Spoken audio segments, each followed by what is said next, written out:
Welcome to our channel. ప్రస్తుతం మనతో స్టూడియోలో జర్నలిస్ట్ జగదేవ్ గారు ఉన్నారు. వెల్కమ్ చెప్దాం. Hello sir. సార్, ఇప్పుడు జనసేన అధ్యక్షుడు డిప్యూటీ సీఎం పవన్ కళ్యాణ్ గారిని తెలంగాణ సీఎం రేవంత్ రెడ్డి గారు అంటే అనుమానం వ్యక్తం చేయటం ఏంటి? అంటే ఇక్కడ జరగబోయే ఎలక్షన్స్ బేస్ చేసుకునేది గత కొన్ని రోజులుగా తెలుగు రాష్ట్రాల మధ్య నీటికి సంబంధించిన కోల్డ్ వార్ అయితే నడుస్తుంది. కృష్ణా జలాల ట్రిబ్యునల్ కానీ గోదావరి జలాల ట్రిబ్యునల్ వీళ్ళ మీద వాళ్ళు కంప్లైంట్ ఇవ్వడం, వాళ్ళ మీద వీళ్ళు కంప్లైంట్ ఇవ్వడం, ఆ సర్దుబాటు అనేది ఉంది. కాకపోతే రాజకీయ దుమారం కోసం బీఆర్ఎస్ వాళ్ళు 10 ఏళ్ళుగా ఉన్నప్పుడు చేయనివి ఇప్పుడు కాంగ్రెస్ వచ్చినప్పుడు మీరు చేయలేదు అంటే ఎట్లా అవుతాయి? కాంగ్రెస్ వచ్చి 2 ఏళ్ళేగా అయింది, బైఫ్రికేట్ అయిన తర్వాత. 10 ఏళ్ళుగా మీరేం చేశారు? పైపెచ్చు కిరణ్ కుమార్ రెడ్డి గారు లాంటి ముఖ్యమంత్రులుగా ఉన్నప్పుడు వాళ్ళు అదే చెప్పారు. తెలంగాణ ఆంధ్ర విడిపోయినప్పుడు ప్రధానంగా వచ్చే సమస్య నీటికి సంబంధించిన సమస్యలే వస్తాయి. అలా కాకుండా ఉమ్మడిగా ఉండి కొన్ని ఆస్తులు ఉన్నాయి, ఆ ఆస్తుల పంపకాల్లో కూడా కొన్ని డిపార్ట్మెంట్కి సంబంధించి సమస్యలు వస్తాయి. అవి మెల్లమెల్లగా ఏదో అవుతాయి. నీటివి మాత్రం ఒక పట్టాన కొలిక్కి రావు అనేది చాలామంది చెప్పిన అంశం.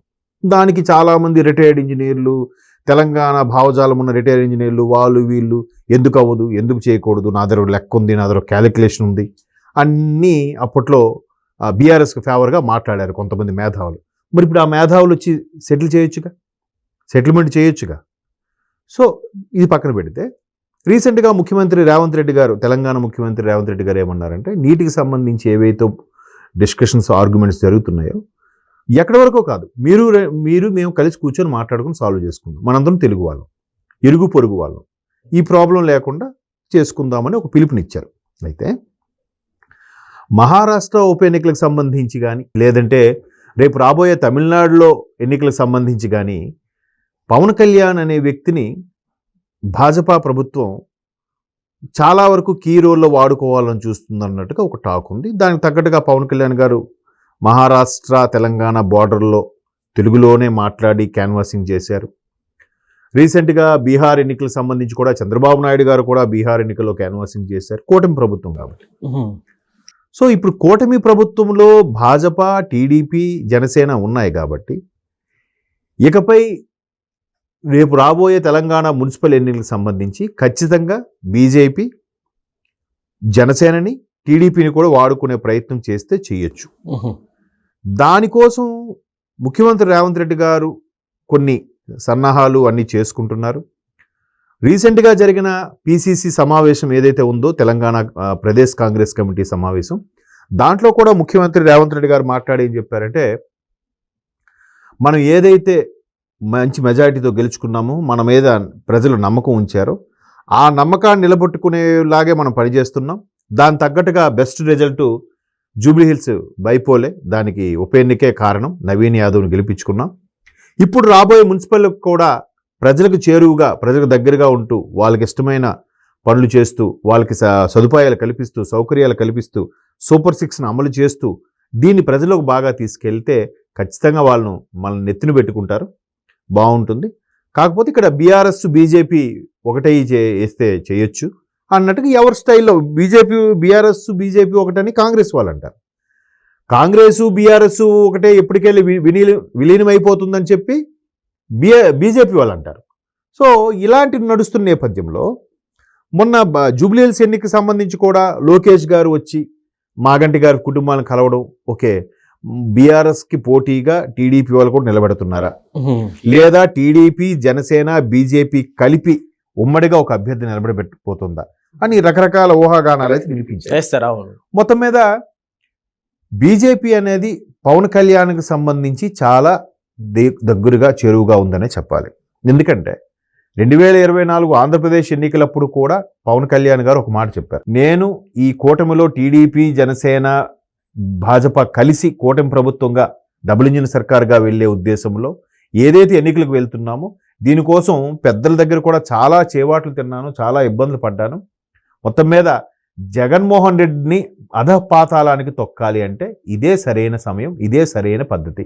సో టీడీపీకి పూర్తి స్థాయి బలం ఉంది రాష్ట్రంలో, భాజపాకి కేంద్రంలో పూర్తి స్థాయి బలం ఉంది.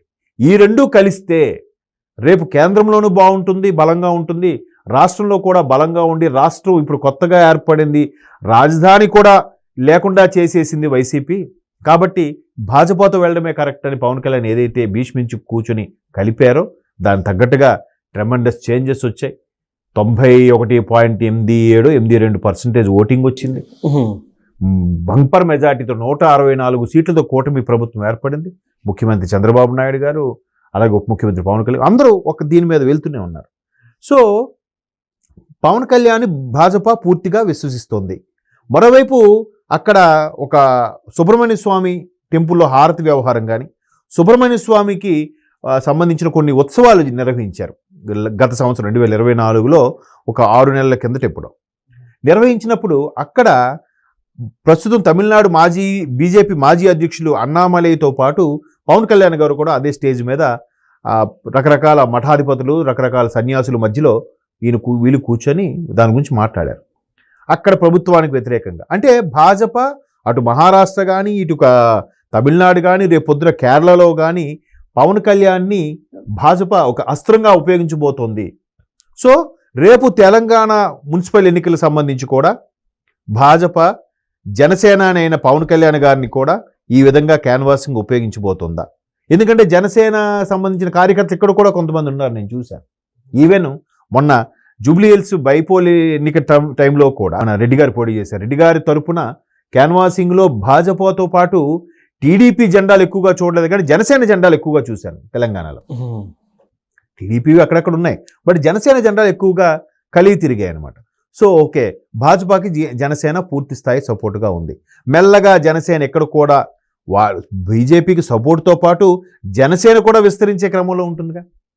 23 ఎన్నికల ముందు కూడా, తెలంగాణలో 23 ఎన్నికల ముందు కూడా ప్రధానమంత్రి మోదీ గారు వచ్చి ఏం చెప్పారు? మేరే సాత్ పవన్ హై, మేరే సాత్ పవన్ హై అని పక్కనే కూర్చోబెట్టుకున్నారు, క్యాన్వాసింగ్ చేశారు.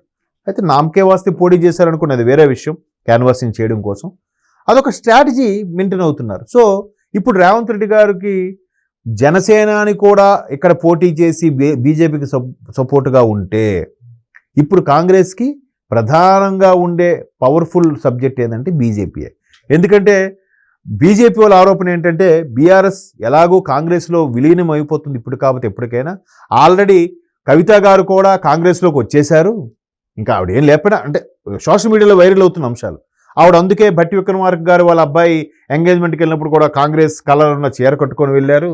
ఈవిడ మెల్లగా కవిత కూడా కాంగ్రెస్లోకి వెళ్ళిపోబోతున్నారు. బీఆర్ఎస్లో చాలామంది కీలకమైన నాయకులు కడియం శ్రీహరి గారు కానీ, కేశవరావు గారు కానీ లాంటి ఉద్దండులు కూడా కాంగ్రెస్లోకి వెళ్ళిపోయారు మరలా. సో బీఆర్ఎస్ అనేది కాంగ్రెస్కి వెళ్ళిపోతే ప్రధాన పోటీ బీఆర్ఎస్కి బీజేపీకే. సో బీజేపీ ఖచ్చితంగా అస్త్రం వాడాలంటే మరలా జనసేనాన్ని ఇక్కడ తీసుకొస్తుంది అని రేవంత్ రెడ్డి గారు మేబీ వాళ్ళకున్న ఇంటెలిజెన్స్ రిపోర్ట్లు అవి ఉంటాయిగా, వాళ్ళకున్న ఇది గ్రౌండ్ లెవెల్ వర్క్ ఏంటి, ఎలా చేస్తే గెలుస్తాం, ఎలా చేస్తుంటే మనం ఇదిగా అవుతాం. సో దాని తగ్గట్టుగానే ముఖ్యమంత్రి రేవంత్ రెడ్డి గారు కూడా పీసీసీ సమావేశాలు కానీ, నాయకులతో కీలక సమావేశాలు కానీ, మొన్న సర్పంచ్లు గెలిచినప్పుడు కొడంగల్లో పేరున ఒక్కొక్కరికి సన్మానించడం, వాళ్ళకి సాల్వ కప్పడం, ఫోటో దిగడం కానీ దగ్గర 180 మంది సర్పంచ్ల కంటే మాటలా. సో ఆయన కూడా గ్రౌండ్ లెవెల్ చేస్తున్నప్పుడు ఇటువంటి వార్త ఒకటి వైరల్ అవుతుండడం వల్ల మేబీ దాని తగ్గట్టు కూడా ప్లాన్స్ చేస్తారేమో. మొత్తం మీద మున్సిపల్ ఈసారి టగ్ ఆఫ్ వార్గా ఉండే అవకాశాలు అయితే ఎక్కువగా కనిపిస్తున్నాయి తెలంగాణలో. Okay sir, thank you.